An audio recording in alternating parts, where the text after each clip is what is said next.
معزز خواتین و حضرات، پوری قوم کو جشن آزادی مبارک۔ ہم آزادی کی لازوال اور انمول نعمت کی قدر کرتے ہیں اور اللہ تعالیٰ کا شکر ادا کرتے ہیں۔ خواتین و حضرات، آئیے آج کی اس تقریب کا باقاعدہ آغاز تلاوت کلام مقدس سے کرتے ہیں۔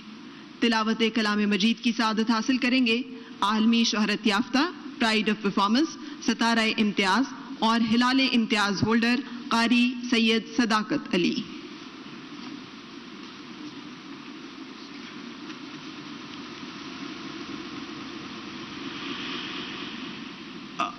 أعوذ بالله من الشيطان الرجيم. بسم الله الرحمن الرحيم.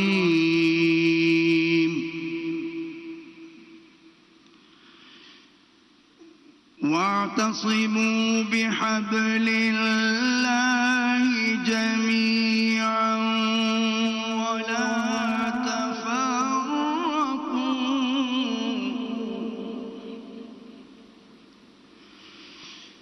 واذكروا نعمة الله عليكم إذ كنتم أعداء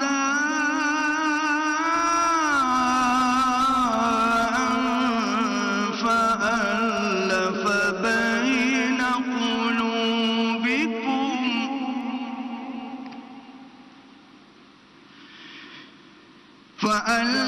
بين قلوبكم فأصبحتم بنعمته إخوانا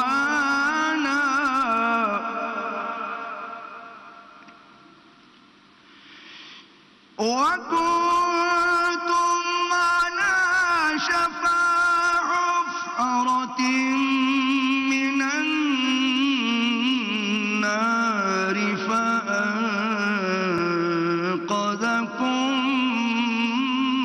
منها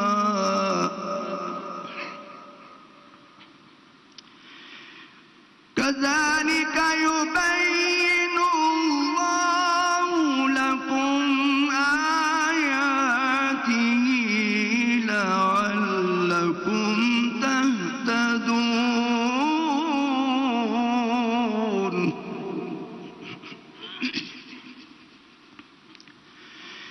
وَلْتَكُن مِّنكُمْ أُمَّةٌ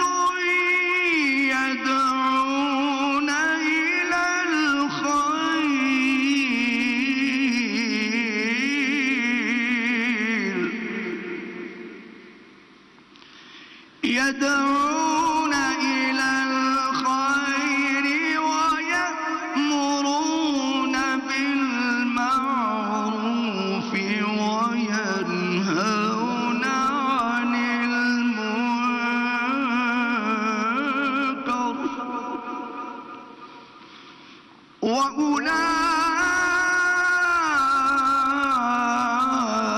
وَأُولَئِكَ هُمُ المفلحون.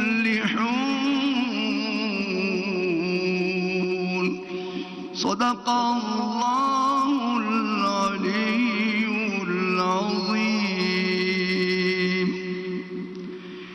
ارشاد ربانی ہے، اور تم سب مل کر اللہ کی رسی کو مضبوطی سے تھام لو اور تفرقہ مت ڈالو، اور اپنے اوپر اللہ کی نعمت کو یاد کرو جب تم ایک دوسرے کے دشمن تھے تو اس نے تمہارے دلوں میں الفت پیدا کر دی اور تم اس کی نعمت کے باعث آپس میں بھائی بھائی ہو گئے، اور تم دوزخ کی آگ کے گڑھے کے کنارے پر پہنچ چکے تھے، پھر اس نے تمہیں اس گڑھے سے بچا لیا۔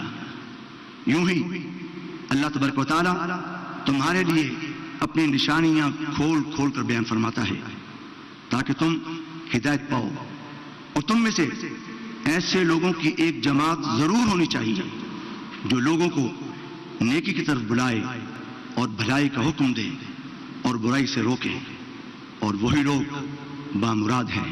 وآخر دعوانا ان الحمدللہ رب العالمین۔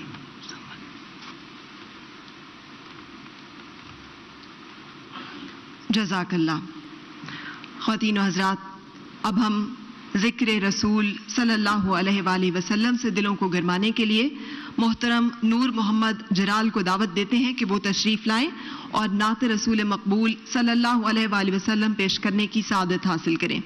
یہ نعتیہ کلام محترم نور محمد جلال نے جشن آزادی کے حوالے سے خود لکھا ہے۔ خواتین و حضرات، نعت رسول مقبول صلی اللہ علیہ وآلہ وسلم۔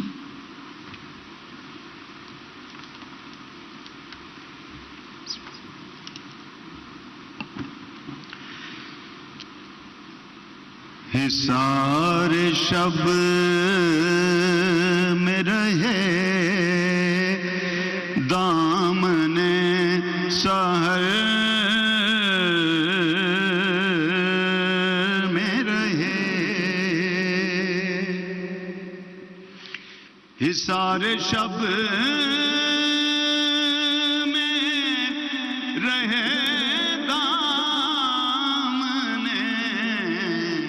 سحر میں رہے،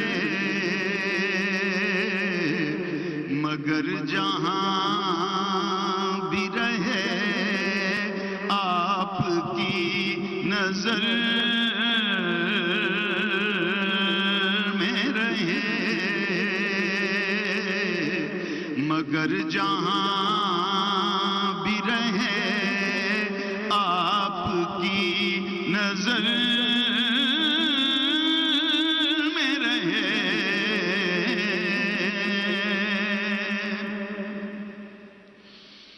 کبھی یہاں سے مدینہ،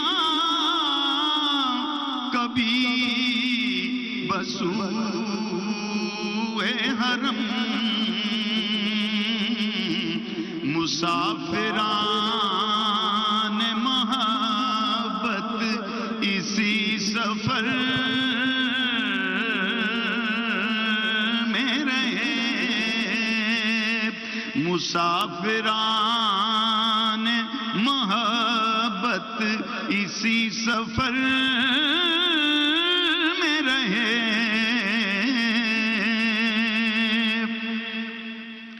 یہ آرزو ہے کہ میرے وطن کا ہر گوشہ حضور آپ کی رحمت بری نظر میں رہے، حضور آپ کی رحمت بری نظر میں رہے، حضور ایک نگاہ کرم سوئے کشمیر، نہ اب یہ خلد حسین غیر کے اثر میں رہے، نہ اب یہ خلد حسین غیر کے اثر میں رہے،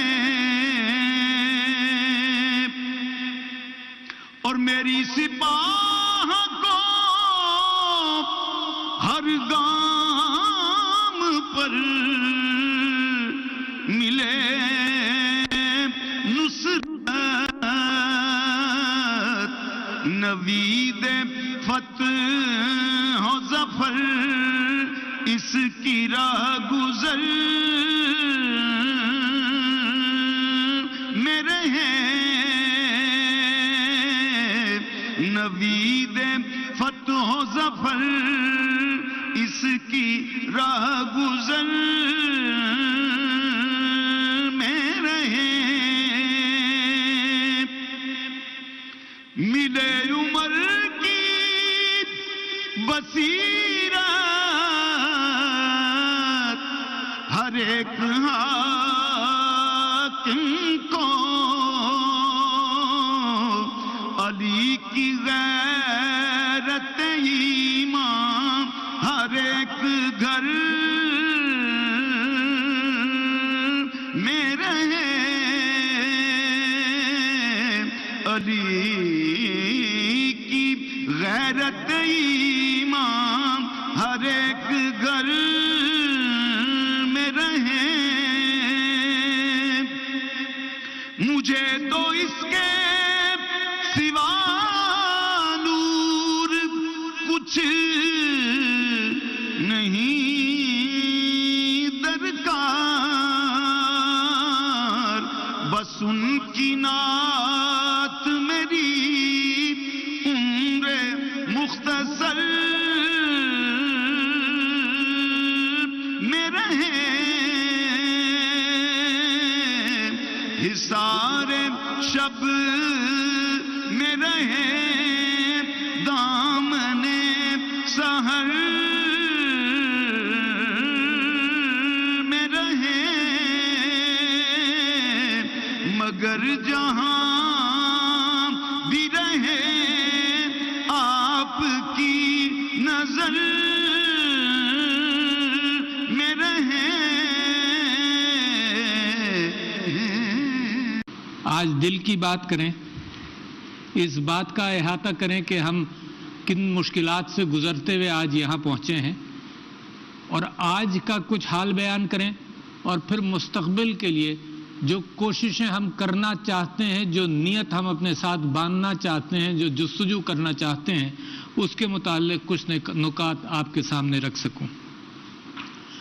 سب سے پہلے میں اللہ تعالیٰ کا شکر ادا کرنا چاہتا ہوں، اور پوری قوم اس بات کا شکر ادا کرنا چاہتی ہے کہ مسلمانان ہند کو مشکلات سے نکالا۔ اللہ تعالیٰ نے ایک قوم کے طور پر، ایک ملک کے طور پر جینے کا حق دیا، اور یہ ایک آزادی تو بہت بڑی نعمت ہے جو شاید لوگوں کو اس بات کا کبھی آگے چل کر احساس نہ رہے، مگر آج ہم کو احساس ہے کہ کتنی مشکلوں سے آزادی حاصل کی۔ ہندوستان کی سرزمین رنگین ہو چکی، مسلمانان نے ہندوستان کے خون سے آزادی حاصل کرنے کی جستجو کے اندر اس موقع پر ان اکابرین کا اور ان لیڈران کو خراج تحسین پیش کرنا چاہتا ہوں۔ سب سے پہلے سر سید احمد خان، جنہوں نے 1857 کی جنگ آزادی کے بعد سے مسلمانوں کو کہنا شروع کیا کہ علم حاصل کرو، پڑھو، اور اس وقت اس طرح سے دنیا میں طاقتور قوم بن کر ابھر سکتے ہو، اور وہ بات آج تک ان کی درست ہے۔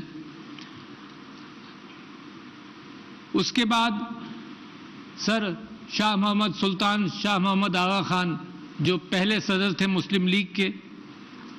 پھر میں ذکر کروں مولانا محمد علی جوہر کا، جو خلافت موومنٹ کے بانی بھی تھے اور جس کو وہ لے کر چل رہے تھے۔ پھر علامہ اقبال کا، جنہوں نے فکری بنیاد ڈالی پاکستان کی،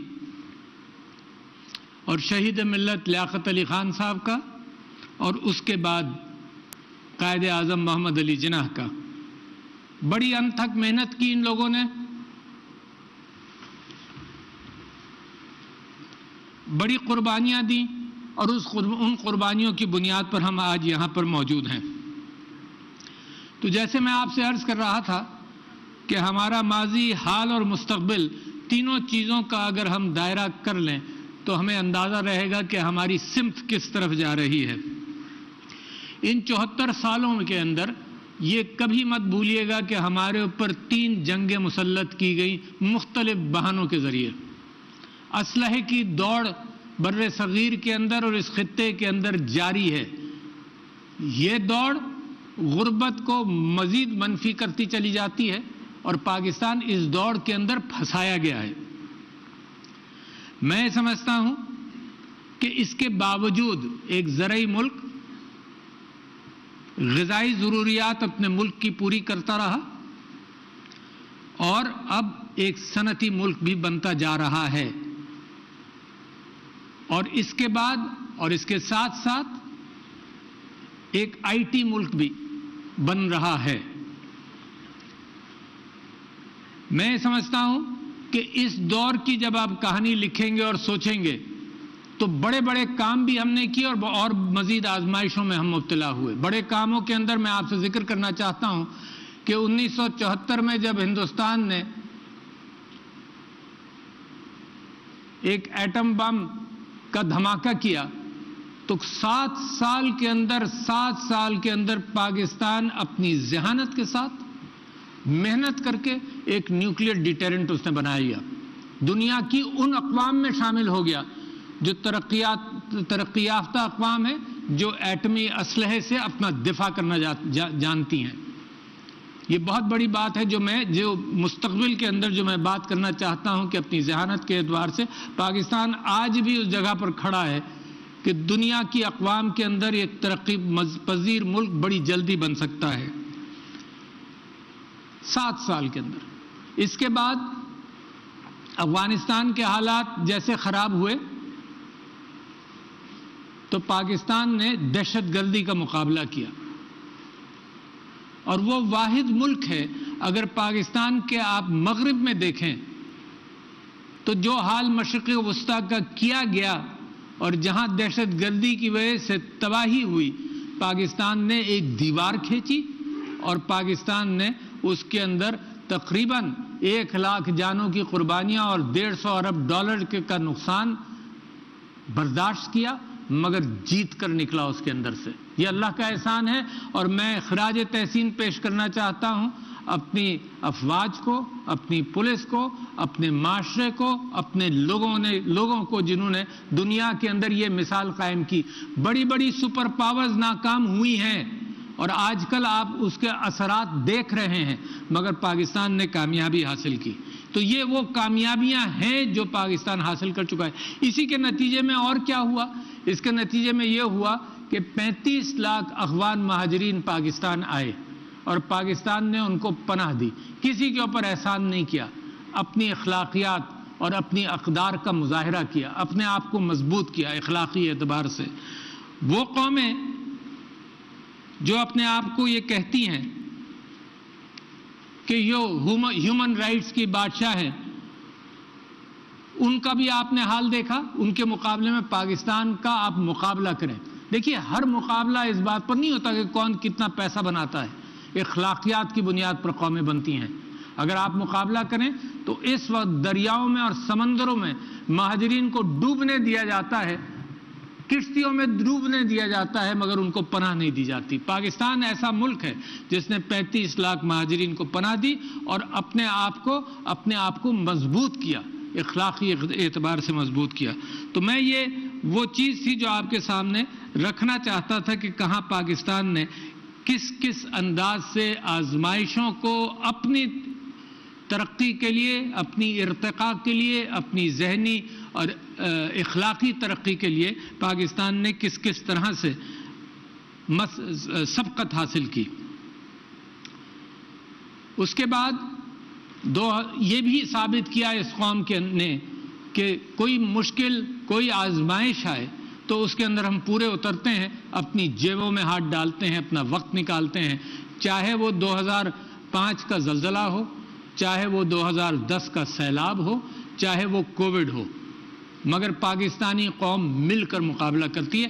یہ میں آپ کی طاقت آپ کو بتانا چاہتا ہوں، کیونکہ اس بات کا امکان ہے کہ منفی عناصر باہر کے اور ملک کے اندر کے آپ کو کمزور کرتے چلے جائیں، کہتے چلے جائیں، مگر کسی بات پر توجہ مت دو، آپ کا رخ بالکل صحیح ہے اور آپ ایک مضبوط قوم بنتے چلے جا رہے ہیں۔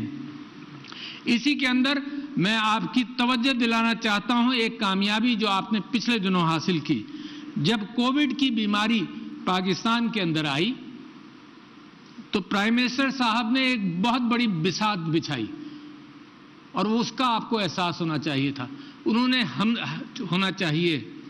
نے ہمدردی کی بساط بچھائی۔ انہوں نے یہ کہا کہ میں یہ نہیں چاہتا کہ لوگ بھوک سے مریں، لوگ بے روزگار ہوں، لوگ پریشانیوں میں اور زیادہ مبتلا ہوں۔ دنیا میں کسی لیڈر نے یہ بات نہیں کی، دنیا میں کسی ملک نے یہ بات نہیں کی تھی جب تک، اور اس بساط کے اوپر انہوں نے کہا اب جو کرنا ہے کرو. تو آپ نے ڈیٹا کی بنیاد پر، NCOC کی خدمات کی بنیاد پر، عوام کی مدد سے، علماء کی مدد سے ہم نے اپنی مساجدیں کھلی رکھی، جبکہ لوگوں نے کہا کہ تم زیادہ مسلمان ہو کیا دوسروں سے. مگر پاکستان نے وہ مثال قائم کی کہ اللہ سے تعلق برقرار رکھا، اللہ سے معافی مانگتے رہے اور کورونا کے خلاف دعا بھی اللہ سے کرتے رہے اور خود بھی محنت کی. اس میں میڈیا کی تعریف کرنا چاہتا ہوں، مگر سب سے زیادہ آپ لوگوں کی تعریف کہ آپ نے اس کا مقابلہ کیا. پہلی ویو، دوسری ویو، تیسری ویو، اب چوتھی ویو ہے. میں چاہتا ہوں کہ آپ SOPs کا خیال رکھیں. یہ آزمائش قوموں کی آزمائش ہے، دنیا کی آزمائش ہے، مگر پاکستانیوں نے اس کے اندر اچھا رنگ دکھایا. آپ نے پڑوسی ممالک، اچھا اس میں فرق بیان کرنا چاہتا ہوں. فیصلوں کا فرق ہے، حالات کا فرق نہیں ہے. آب و ہوا وہی ہے، جغرافیہ وہی ہے، DNA نسل کے اعتبار سے وہی ہے، مگر ہمارا حال دیکھیں اور پڑوس میں دیکھیں. فرق کیا ہے؟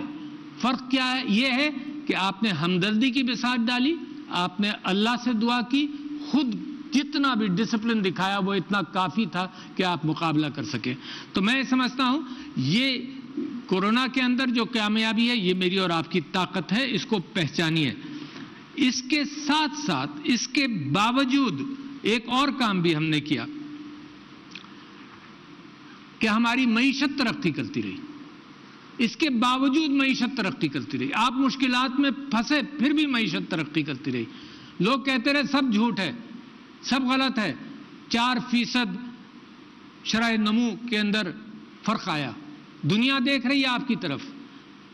برآمدات آپ کی 31 ارب تک پہنچ گئیں. ترسیلات زر 29 ارب تک ڈالر تک پہنچا. ٹیکس وصولی مقررہ اہداف سے اس کو پار کر گئی. اور جو ہمدردی کی بساط ڈالی تھی، یہ میں اس کے ساتھ جوڑوں گا جو ریاست مدینہ کا خواب ہے اور اسلامی فلاحی ریاست کے اعتبار سے جو آپ کی جستجو ہے. پاکستان اسٹاک ایکسچینج نے ماضی کے تمام ریکارڈ توڑ دیے. اب اس گفتگو کے ساتھ میں جوڑنا چاہتا ہوں کہ ریاست مدینہ یا اسلامی فلاحی ریاست ہے کیا. یہ ایک جستجو ہے، ایک خواہش ہے کہ جو میرے نبی صلی اللہ علیہ وسلم نے انصاف پر مبنی ریاست قائم کی تھی، اس کی طرف پاکستان پیش قدمی کرتا رہے. اور اس ریاست کے اعتبار سے 4-5 اس کے ستون ہیں یا 6-7 ستون ہیں جن کا میں ذکر کرنا چاہتا ہوں کہ آپ اس کو پہچانیں. پہلا ستون اس کا معاشی اور معاشرتی انصاف ہے. اس انصاف کے بغیر دنیا میں کوئی ریاست نہیں بنتی جو مضبوط ہو، مگر مسلمان جب ریاست ایسی بنتی ہے تو وہ دوسروں کے مقابلے میں زیادہ مضبوط ہوتی ہے. یہی معاشی اور معاشرتی انصاف ہے جس کی بنیاد پر اچانک اس ریگستان عرب سے لوگ نکلے اور دنیا ان کے ساتھ ہو گئی.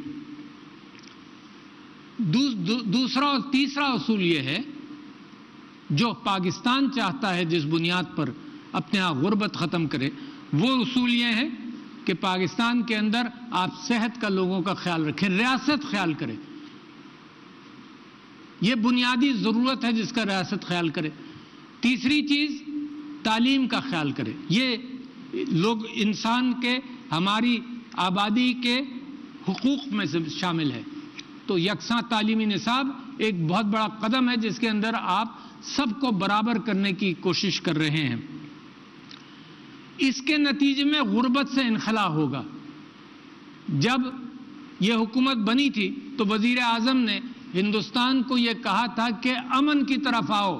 غربت تمہارے ہاں بھی ہے، ہمارے ہاں بھی ہے، تمہارے ہاں تو بہت زیادہ ہے.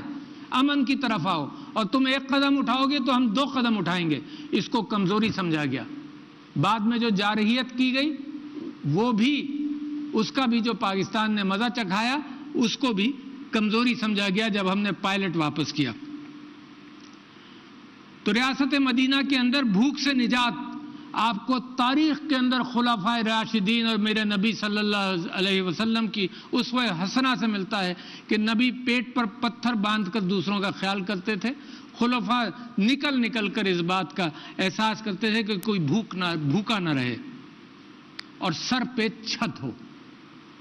تو یہ وہ بنیادیں ہیں، وہ فاؤنڈیشنز ہیں جن کی بنیاد پر ریاست مدینہ کی طرف ہمارا راستہ بھی جاتا ہے، اور اس کی بنیادیں آج ڈالیں گے تو اس کے بعد اس کے اوپر عمارت اگلی نسلیں بھی تعمیر کرتی رہیں گی.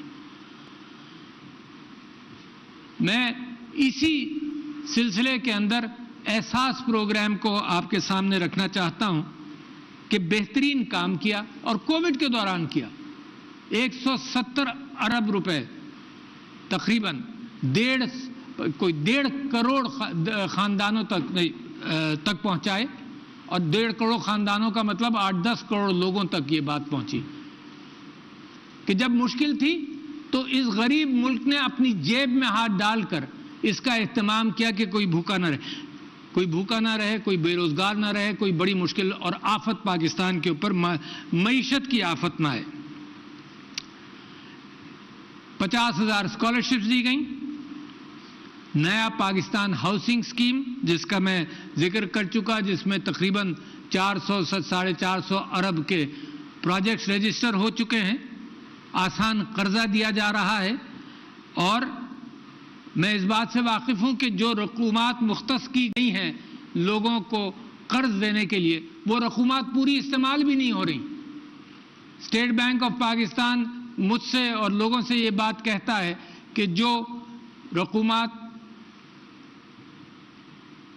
ڈسیبلڈ لوگوں کے لیے یا خواتین کے لیے، ڈفرینٹلی ایبلڈ لوگوں کے لیے جو مختص کی گئی ہیں، اتنے لوگ بھی نہیں آ رہے، 2-4% بھی اس کا استعمال نہیں ہوا. تو حکومت نے اہتمام کیا ہے. اس گفتگو کے ذریعے میں کہنا چاہتا ہوں، آگے نکلو، اپنا کاروبار، کامیاب جوان جیسے پروگرام، ان پروگراموں کے ذریعے اپنے روزگار کی تلاش بھی کی جائے. اس میں قرضے کی شرائط بہت کم ہے. بہت سارے چھوٹے قرضوں پر کوئی کولیٹرل نہیں ہے. نکلیں اور استعمال کریں. اس کے ساتھ ساتھ ایک ذمہ داری پاکستان نے اور اٹھانی پڑے گی، کیونکہ پچھلی نسلوں کے اندر، پچھلی دہائیوں کے اندر جب کرپشن کی وجہ سے بہت کچھ ہمارے ہاں کم رہا تو یہ بھی ہوا کہ لوگ ان پڑھ رہ گئے. جو ان پڑھ رہ گئے وہ بیچارے مزدوری کرتے ہیں، ان کو سکل ڈیولپمنٹ کر دی جائے. فی الحال جو نئی پود آ رہی ہے اس کی مکمل تعلیم کی ذمہ داری اٹھائی جائے. جو ان پڑھ رہ گئے ہیں ان کی سکل ڈیولپمنٹ کر کے ان کو کام پر لگایا جائے. تو یہ بھی ایک بڑی محنت ہے.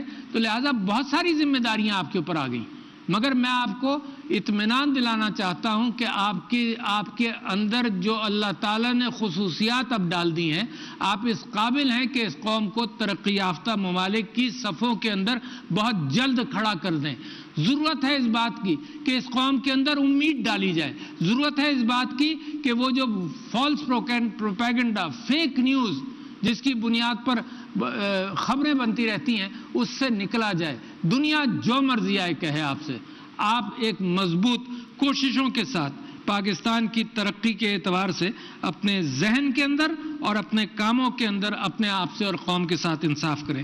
ایک ڈیجیٹل پاکستان بن رہا ہے، ایک نالج اکانومی بن رہی ہے، اور میں لوگوں کی توجہ بار بار اس طرف دلاتا ہوں کہ یہ بڑی تیزی سے یہ ٹرین جا رہی ہے، اور پاکستان کو جلدی اس ٹرین پر سوار ہونا پڑے گا. اتنی تیزی سے یہ بڑھ رہی ہے. دنیا کے اندر جو ترقی یافتہ قومیں ہیں، جو ٹاپ 10 فارچون 500 کے اندر کمپنیز ہیں، وہ سب آئل، گیس اور ایسی چیزوں سے جو معدنیات ہیں، جو ذخائر ہیں، اس سے ہٹ کر ذہنی ذخائر کے اعتبار سے آگے بڑھ رہے ہیں. اس کے اندر پاکستان کم نہیں ہے. جب نیوکلیئر ڈیٹرنس کی بات ہوئی، آپ نے اپنے ذہن کو استعمال کر اس پر سبقت حاصل کی، اپنی ذہانت کو استعمال کیا. جب کووڈ کا مقابلہ کرنا پڑا، آپ نے اپنی ذہانت کے ذریعے دوسری قوموں کے مقابلے پر آپ نے یہ کر کے دکھایا کہ آپ زیادہ ڈسپلنڈ ہیں، اور آپ نے ایک بہت بڑی وبا کا بہت اچھی طرح سے مقابلہ کیا. اس کے ساتھ میں خراج تحسین پیش کرتا ہوں. جو جستجو مسلسل چل رہی ہے وہ ہے 10 بلین ٹری سونامی، ایک کلین اور گرین پاکستان.